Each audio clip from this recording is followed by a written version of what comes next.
Astagfirullahaladzim, merinding. Assalamualaikum warahmatullahi wabarakatuh. Halo guys, apa kabar? Semoga selalu dalam lindungan Allah Subhanahu wa Ta'ala. Pada malam hari ini, Hana bakal membawakan cerita horor lagi, dan cerita horor kali ini dari Wahyu Aryan.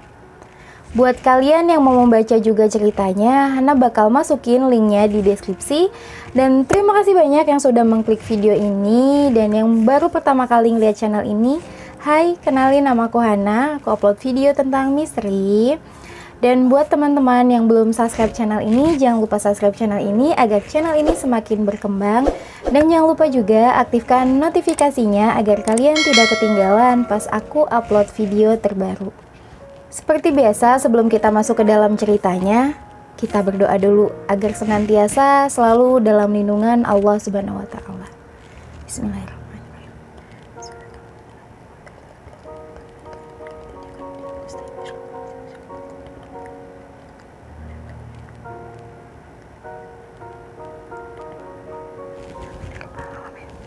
Cerita malam hari ini berjudul Pendakian Gunung Lawu di Bulan Purnama.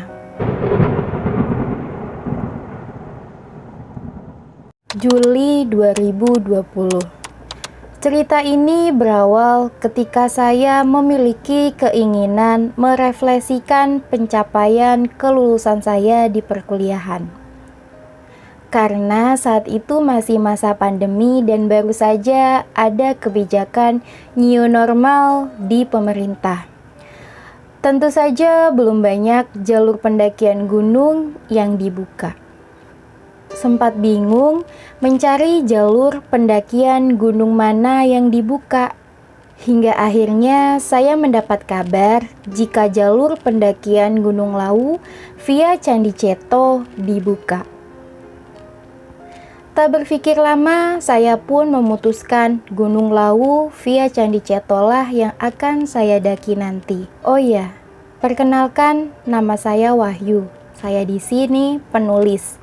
Aku cuman bawakan ceritanya saja. Oke, lanjut. Saya mahasiswa di salah satu kampus swasta di Semarang. Sebelumnya, saya sudah pernah mendaki Gunung Lawu via Candi Ceto bulan Agustus 2019. Bagi saya, Gunung Lawu adalah gunung yang menarik dan berkesan ketika didaki dan diceritakan di kemudian hari. Walaupun dalam hati keinginan saya sebenarnya ingin mendaki Gunung Sumbing via Bowongso atau Gunung Bismo. Tapi pikirku di masa pandemi dan new normal seperti sekarang, belum tahu kapan jalur pendakian gunung akan dibuka normal seperti biasanya.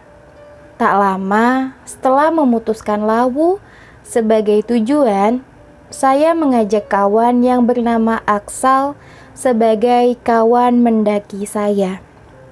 Aksal adalah kawan saya yang sebelumnya sudah pernah mendaki bersama di Gunung Sindoro dan Gunung Merbabu beberapa bulan lalu.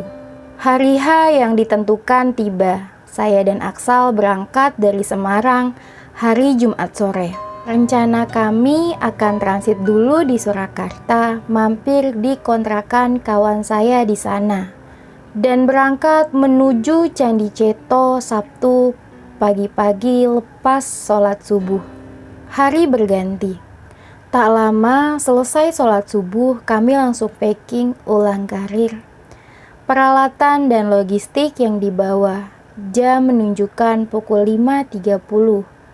Kami memulai perjalanan menuju Candi Ceto. Di tengah perjalanan, warung soto di pinggir jalan menggoda kami, seakan melambaikan tangan agar kami singgah sarapan sebentar di sana. Setelah menimbang kondisi pagi-pagi dan perut, kami lapar. Kami memutuskan sarapan dulu di sana. Selesai sarapan, kami melanjutkan perjalanan. Setelah parkir motor, saya dan Askal cek ulang perlengkapan dan mampir ke warung di sekitar base camp. Jam menunjukkan pukul 8 pagi, kami sampai di base camp pendakian Candi Ceto. Sesampainya di sana, kami berdua dikagetkan dengan suasana base camp yang ternyata sangat ramai. Bahkan nampak sekali pendaki antri untuk masuk ke loket pendaftaran. Setelah parkir motor, saya dan Askal cek ulang perlengkapan dan mampir ke warung di sekitar base camp membeli nasi untuk bekal kami makan siang nanti di perjalanan. Sembari menunggu antrian pendaki berkurang, saya dan Askal istirahat sebentar.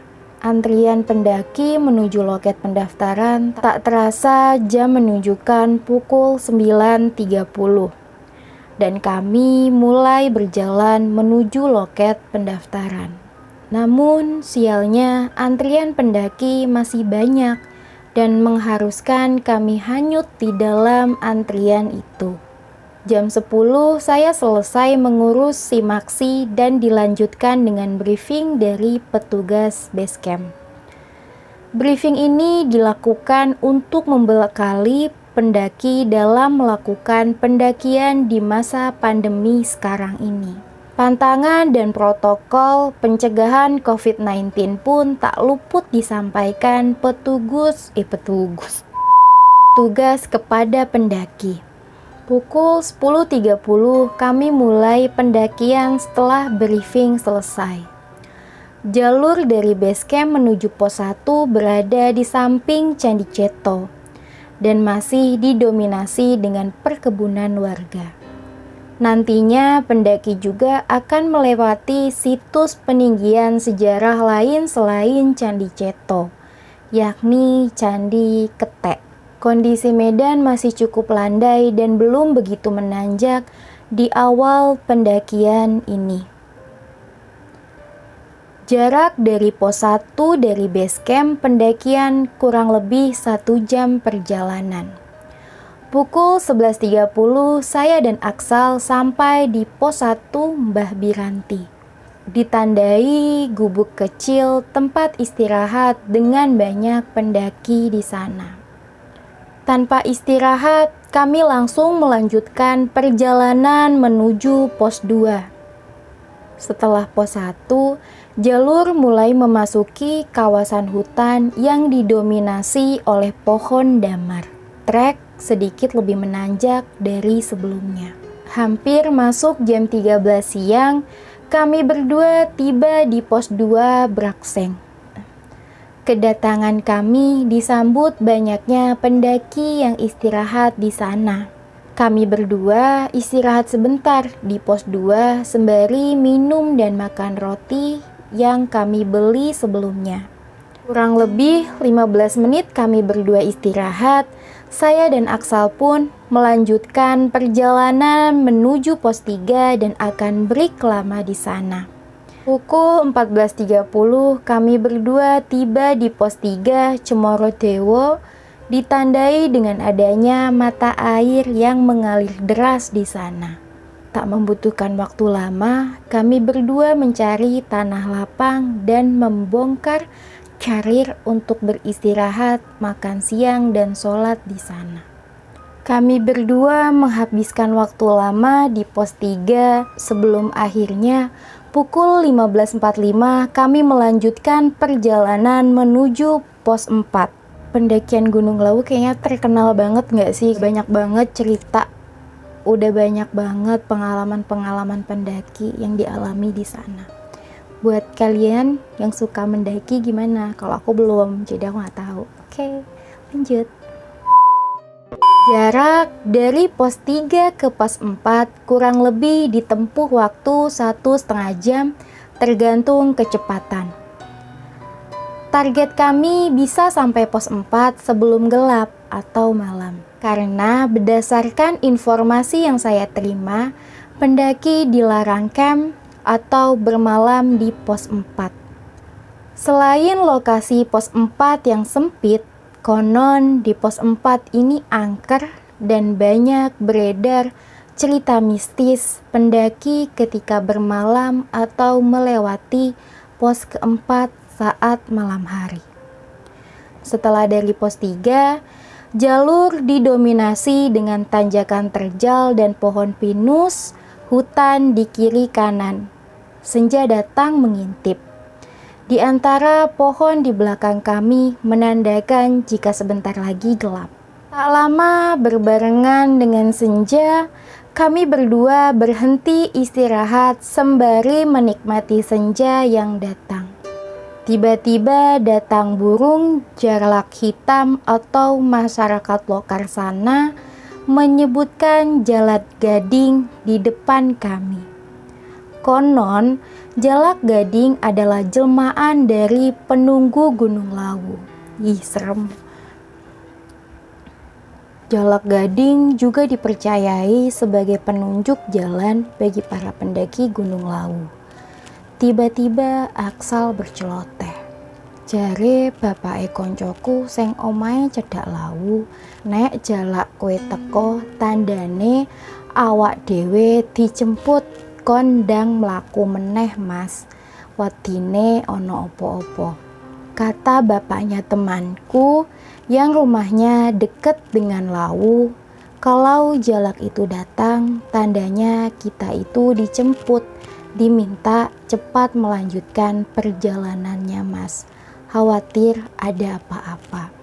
Tanpa pikir panjang, kami berdua melanjutkan perjalanan. Hingga saat ini, situasi masih normal dan tidak terjadi apa-apa. Saat kami berdua berjalan, jalak gading itu masih ada dan lompat-lompat, tidak terbang.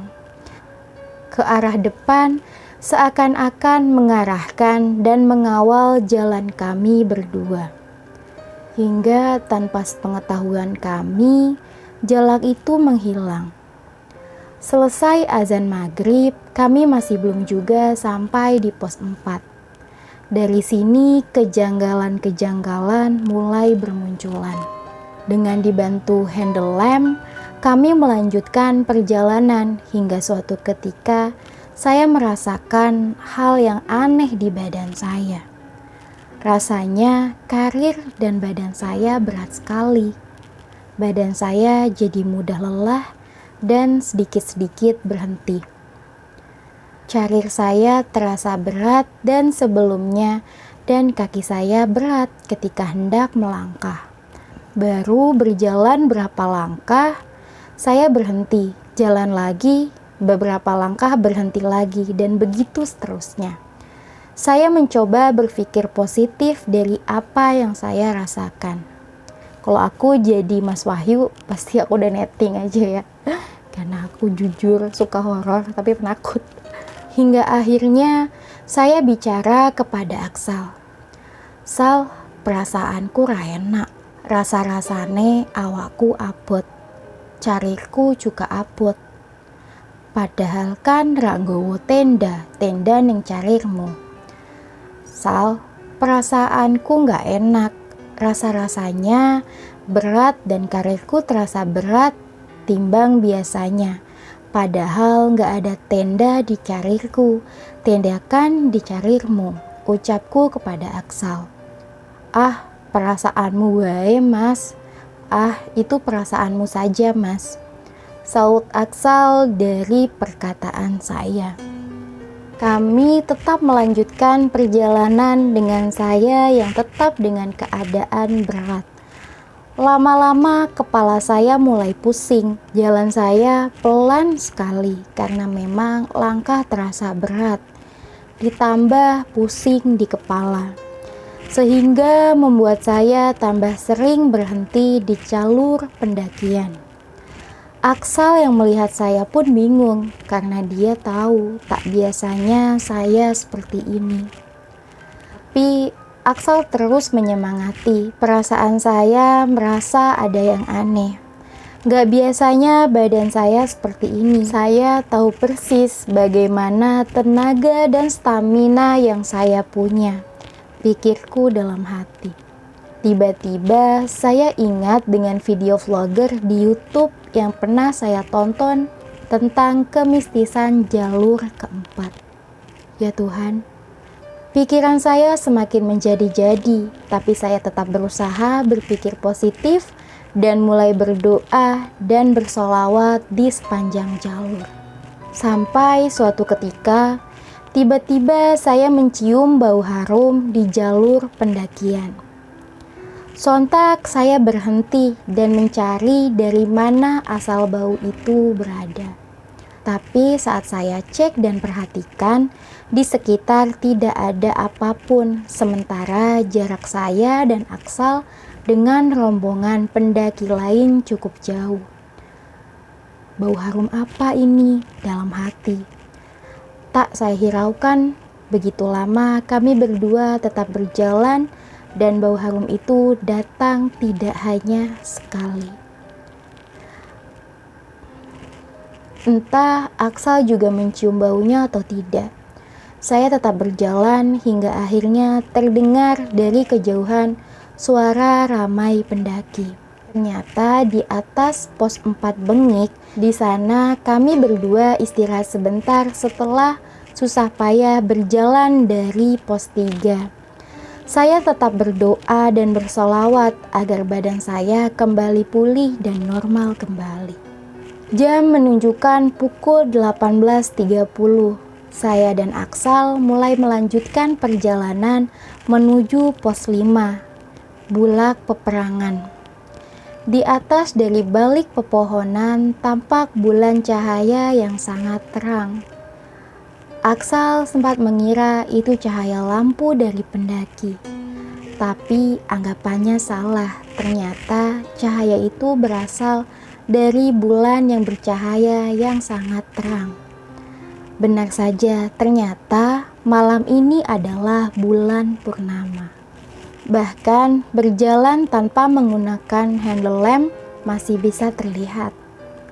Alhamdulillah, mulai dari sini badan saya sudah terasa enak dan lebih baik dari sebelumnya. Kurang lebih 40 menit berjalan.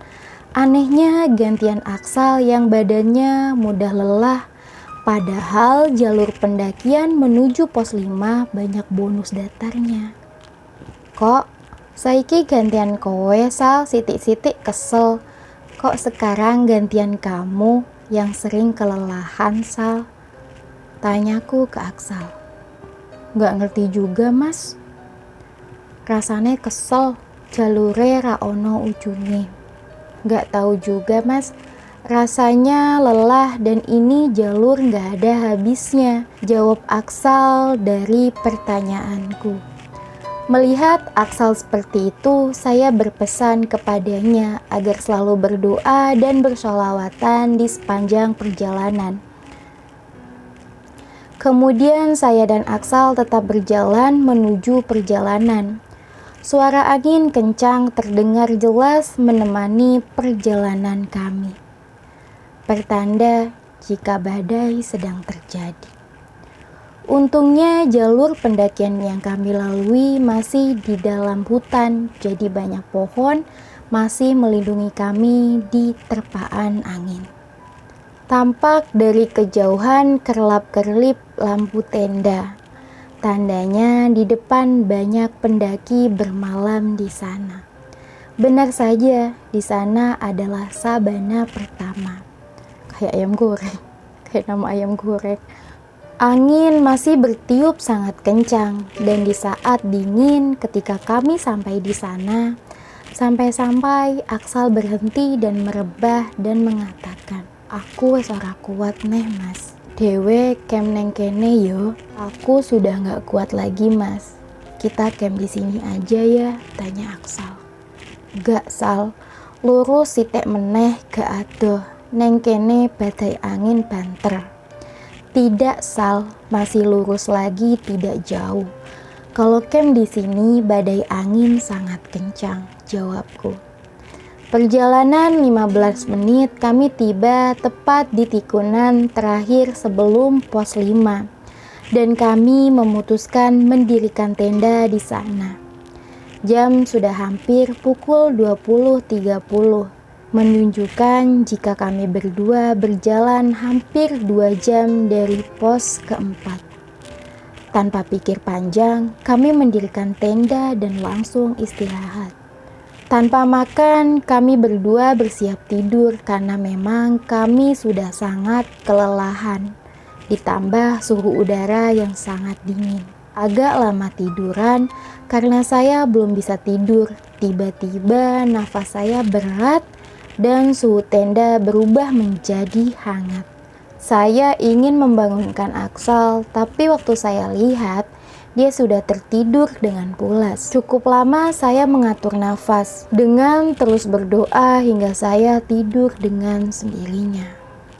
Konon bulak peperangan dulunya terjadi pertempuran di antara pengikut Prabu Barawija dan pasukan Adipati Capu yang mengejarnya.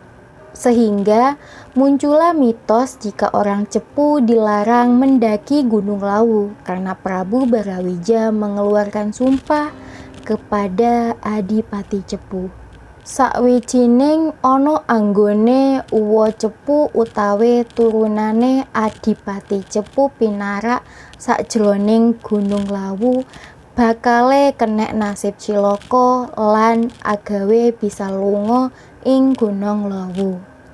Artinya, jika ada orang dari daerah Cepu atau dari keturunan langsung Adipati Cepu naik ke Gunung Lawu, maka nasibnya akan celaka atau mati di Gunung Lawu. Sampai sekarang, tuah sumpah raja terakhir Majapahit Prabu Barawija masih diikuti oleh daerah Cepu, khususnya keturunan Adipati Cepu. Kembali ke cerita, kami bangun pukul 2.45 dini hari karena rencana kami berdua akan summit ke puncak jam 3.30 pagi. Kami berdua masak mie instan dan menyeduh susu hangat untuk nutrisi tubuh kami sebelum summit sebentar lagi. Setelah makan dan packing, kami mulai pendakian kembali dengan posisi saya berada depan sedangkan Aksal di belakang.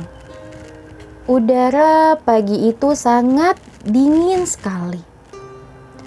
Saya perkirakan suhu saat itu kurang lebih 5 derajat Celcius. Kurang lebih 1 jam perjalanan kami tiba di Kupakan Menjangan. Banyak pendaki yang bermalam di sana. Tanpa istirahat, kami berdua tetap berjalan. 15 menit perjalanan dari Kupakan Menjangan, kami tiba di sabana lagi yang sangat luas. Tiba-tiba Aksal mendengar suara langkah kaki sangat jelas di belakangnya. Saat dia menoleh ke belakang, tak ada siapa-siapa di sana. Berjalan lagi, terdengar lagi. Menoleh lagi dan tetap tak ada apa-apa di belakang kami. Aksal sempat mengira itu suara dari sepatu yang saya pakai. Tapi setelah dia perhatikan, ternyata tidak. Aksal kembali menoleh ke belakang dan tetap tidak ada apa-apa. Ayo mas, rodok banter, neng kene medeni. Ayo mas, agak cepat, di sini menakutkan, ucap Aksal. Ono opo Sal? Ada apa Sal? Tanyaku karena saat itu saya masih belum tahu apa yang sedang terjadi. Rak popo mas, mengko wae neng ngisor tak ceritani. Gak apa-apa mas, nanti saja di bawah aku cerita, jawab Aksal.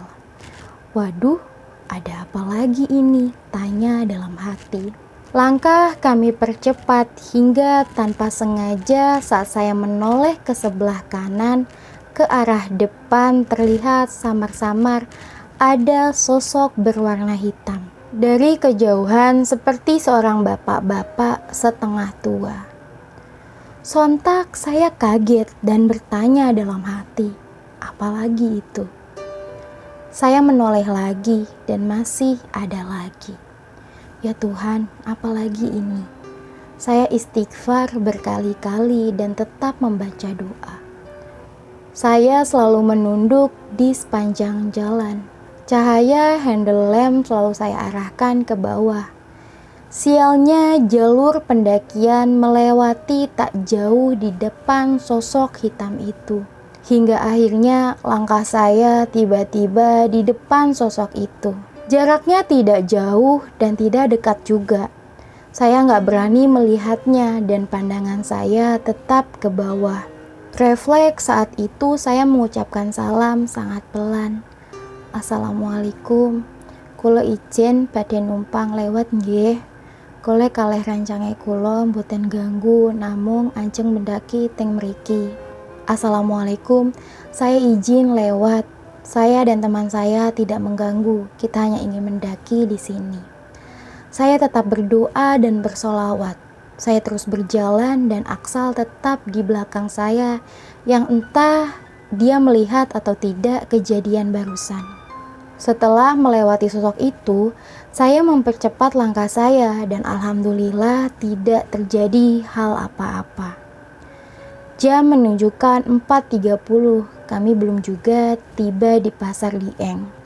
Padahal target kami berdua ingin sholat subuh di Hargodalem. Sudahlah, kami berdua tetap berjalan. Akhirnya kita tiba di Pasar Dieng. Bagi yang tidak tahu, Pasar Dieng adalah pasar setannya Gunung Lawu. Di sana banyak sekali batu berserakan dan pendaki dilarang mengambil dan mengubah bentuk atau letak batu di sana. Langit sudah mulai berubah warna kemerah-merahan, menandakan pagi akan segera tiba. Saat saya melihat jam menunjukkan 4.50 pagi. Sementara kami berdua belum melaksanakan sholat subuh.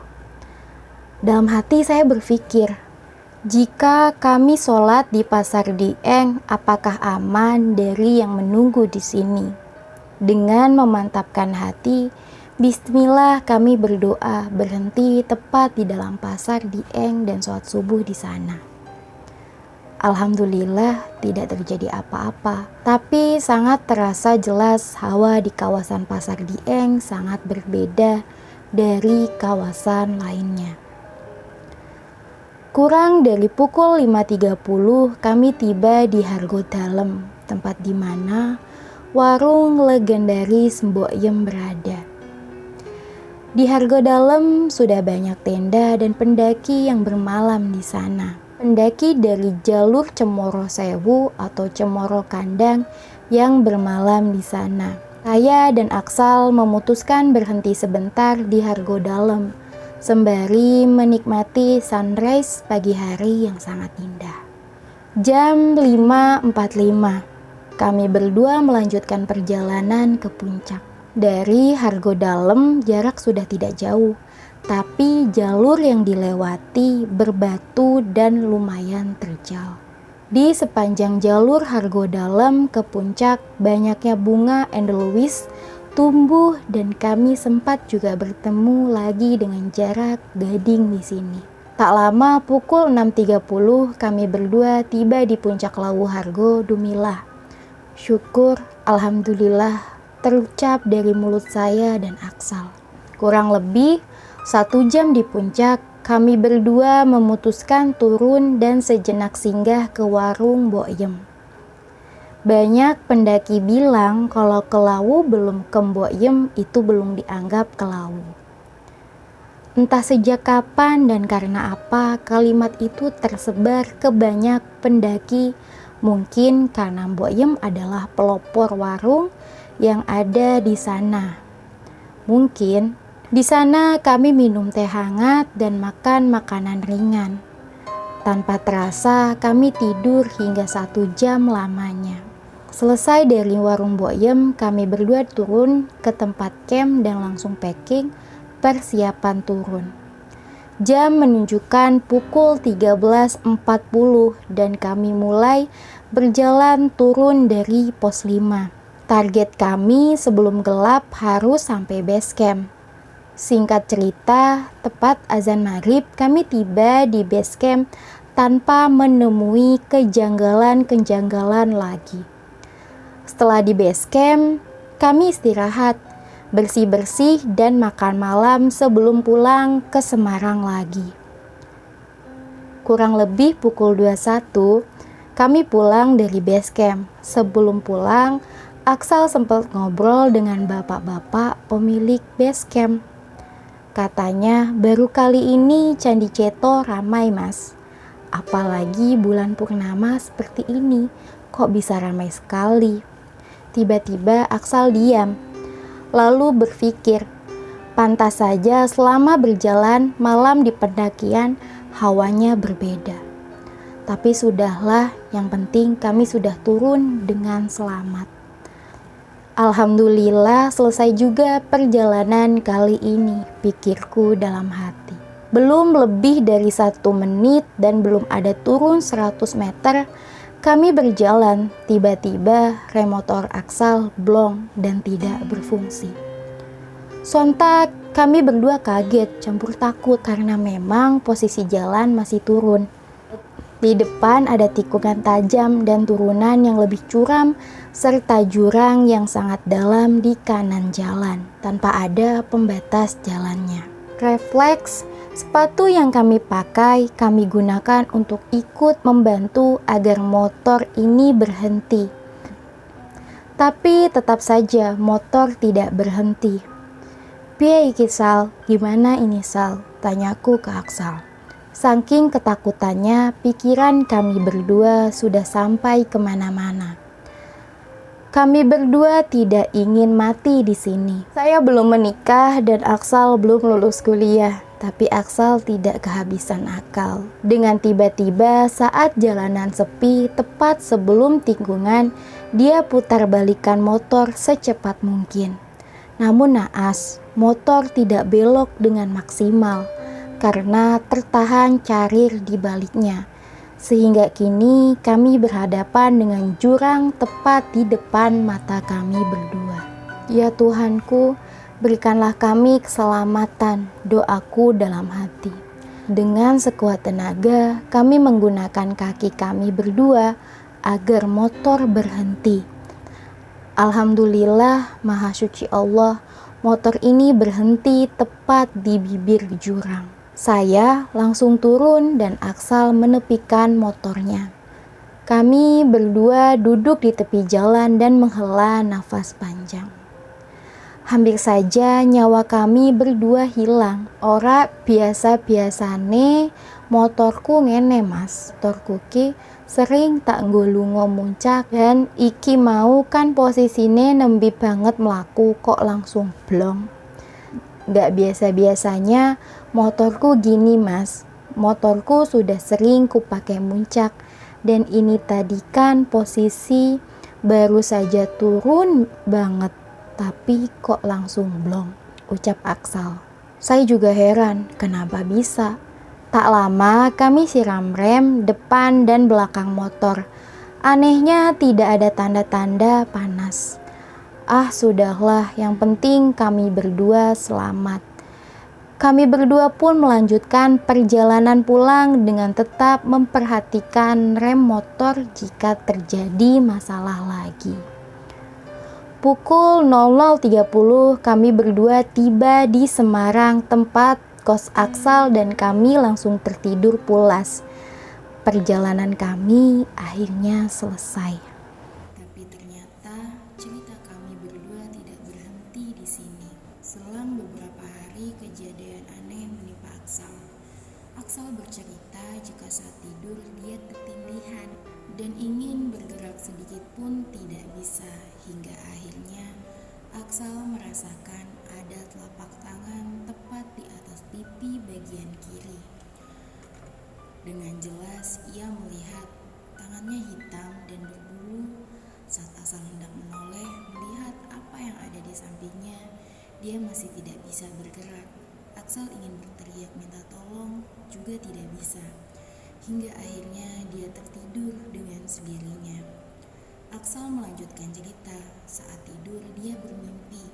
Di dalam mimpinya dia bertemu dengan banyak sosok makhluk yang gak tahu namanya, yang sebelumnya dia belum pernah dan tidak bisa lihat. Sangat banyak sekali sampai Aksal Kejadian itu seperti nyata adanya, hingga akhirnya Aksal terbangun. Besoknya, Aksal mencoba tanya dengan Yanto, tetangga dekat rumah Aksal yang memang paham dengan masalah seperti ini. Aksal menceritakan kejadian ketindihan dengan apa yang dia lihat dan perjalanan ke Gunung Lawu. Yanto mengatakan jika itu adalah akibat dari bau yang masih Aksal bawa dari Gunung Lawu. Sontak Aksal terkejut dan hanya tertegun mendengar ucapan Yanto.